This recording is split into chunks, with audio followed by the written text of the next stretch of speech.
Bueno, pues yo soy Consuelo y es verdaderamente un honor muy grande el que la Redim, después de tantos años de camino, de tantos avances y de tantas llamadas de tensión en nuestra conciencia, pues me invite a celebrar estos 15 años en este congreso.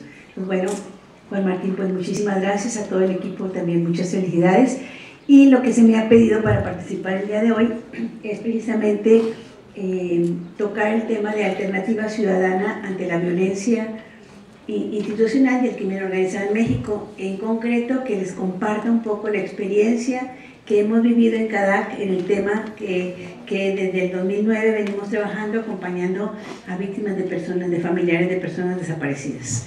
Entonces nos vamos a centrar en esto, pero bueno, yo creo que con la introducción que nos acaba de dar Juan Martín, de que el 30% de las personas desaparecidas son niños y niñas, y de todo lo que esto, lo que está detrás, realmente pues el panorama todavía es más desolador, ¿no? Bueno, entonces si quieren empezamos. Bueno, primero, Nuevo León está muy cerca también de la frontera y es un estado que tiene 4 millones de habitantes. Es un estado, como ustedes saben, que antes era, no sé si ahora, pero antes era considerado como punta de lanza del desarrollo industrial, tecnológico, académico, financiero y demás. Nunca pensamos que pudiera llegar a golpearnos de tal manera la delincuencia organizada, el crimen organizado.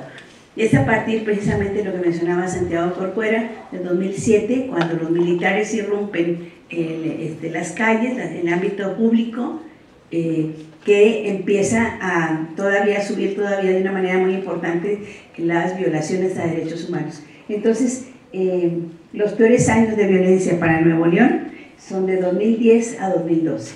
Y nos quedamos totalmente paralizados, no podíamos movernos, no había nadie en las calles, autoridades, aunque se estaban llevando gente de aquí, ni siquiera volteaban, porque sabían que también se los llevaban. Entonces, las mismas autoridades no sabían qué hacer, las familias, algunas que a pesar del miedo y todo y las amenazas iban y ponían sus denuncias, de todas maneras no encontraban respuesta. Era desolador el panorama. Vemos que la crisis de derechos humanos en Nuevo León, como en todo el país, está marcada de alguna manera por detenciones arbitrarias, por secuestros, ejecuciones extrajudiciales, tortura. ¿Le pueden seguir, por favor? Síganle.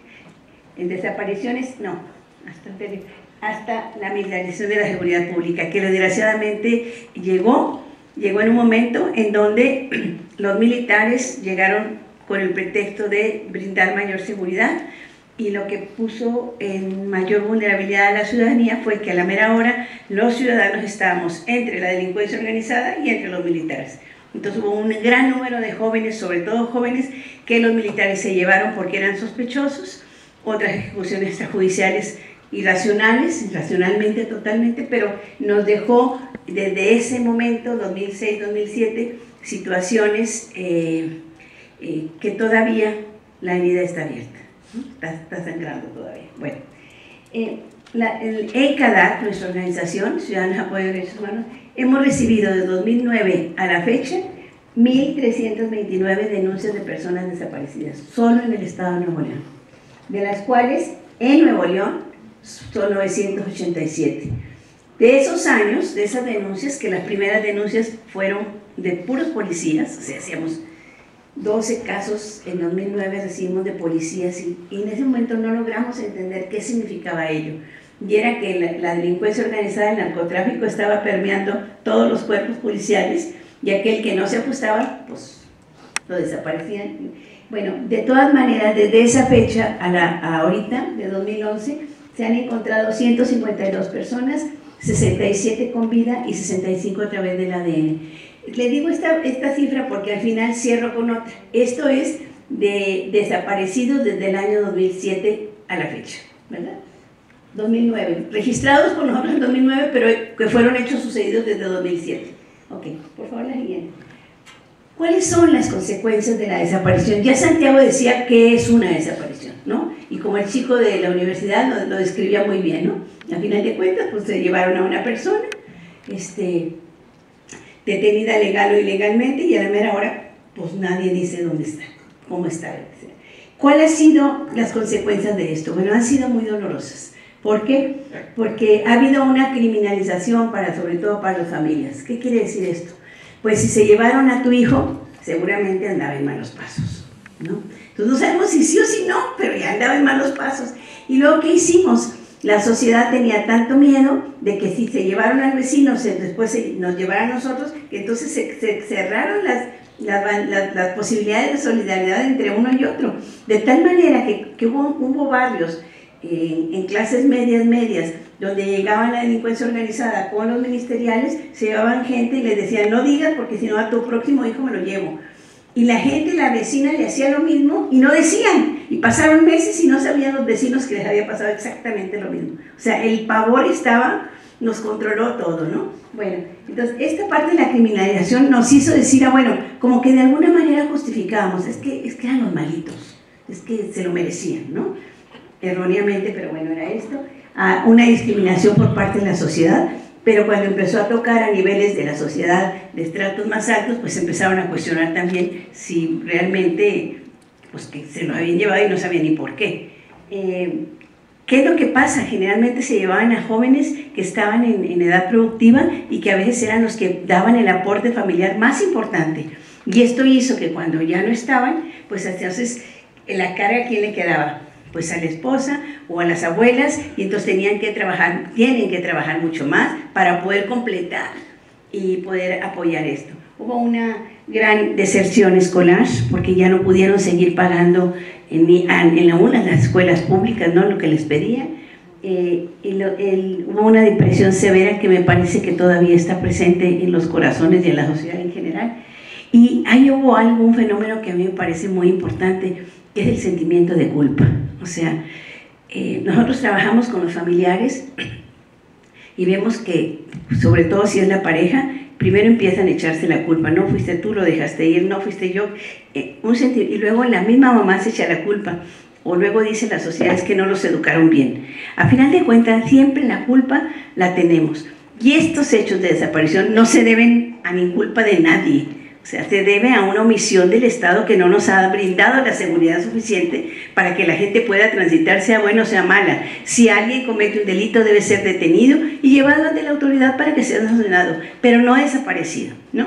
Bueno, entonces, y sobre todo, pues la gran mayoría pues casi tienen casas de Infonavit, que al dejar de ser pagadas, pues el Infonavit monstruosamente empezó a quitar casas, ¿no? Bueno, bien.